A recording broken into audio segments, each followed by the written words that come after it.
وہ کیسے ہوگا؟ وہ ایسے ہوگا جتنا آپ اس نوجوان نے ایسا زبردست اس نے ہم پڑھی ہے، جتنا آپ اللہ کے قریب جاتے رہیں گے آپ کی پرواز اوپر ہوتی جائے گی. جتنا آپ اپنے نبی صلی اللہ علیہ وسلم سے عشق کریں گے اور اس کی راستے پہ چلیں گے آپ کا عظمت کا ستارہ اوپر جانا شروع ہو جائے گا.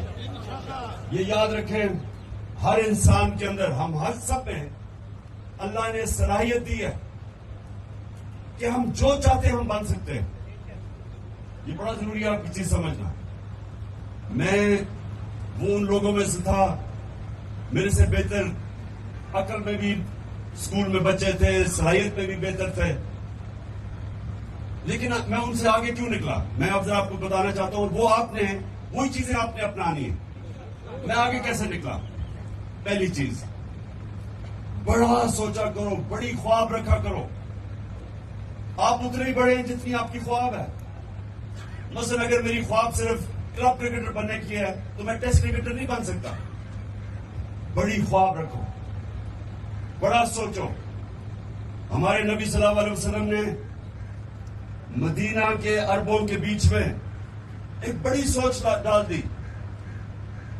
اللہ نے ان کو رحمت للعالمین کا خطاب دے دیا. سب انسانوں کے لیے رحمت بن کے آئے، مسلمانوں کے لیے نہیں، سب انسانوں کے لیے. بڑی سوچ.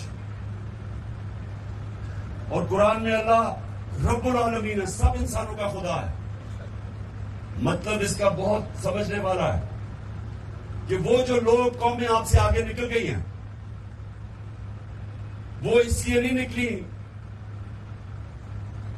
کہ ان کے اندر کوئی خاص صلاحیت اللہ نے پیدا کی ہے. وہ اس لیے نکلی ہیں کہ وہ مسلمان نہ ہوتے ہوئے وہ ان اصولوں پہ کھڑی ہو گئی ہیں جو اللہ نے ہمیں حکم کیے تھے. مثلا اگر یہودی، اگر ہندو، اگر سکھ، اگر مدینہ کے ریاست کے اصولوں پہ ایک عظیم قوم بنا دے. دوسری دعا، کہ اللہ ہمارے پاکستان میں عدل اور انصاف کا نظام قائم کر دے. تیسری دعا، کہ اللہ ہمارے پاکستان میں کوئی انسان بھوکا نہ سوئے. اور جو چوتھی، یہ خاص طور پر بٹ گراؤنڈ میں لوگوں کو پتا ہوگا کہ ہمارے لوگ نوکریاں ڈھونڈنے کے لیے ساری دنیا میں پھرتے ہیں، بیوی بچے کو نہیں ملتے.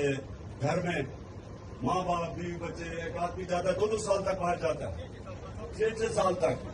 ہاں، تو ہم اللہ سے دعا کریں کہ اللہ پاکستان کو وہ ملک بنا جو باہر سے اتنا خوشحال ملک بنا دے کہ باہر سے لوگ پاکستان میں نوکریاں ڈھونڈیں.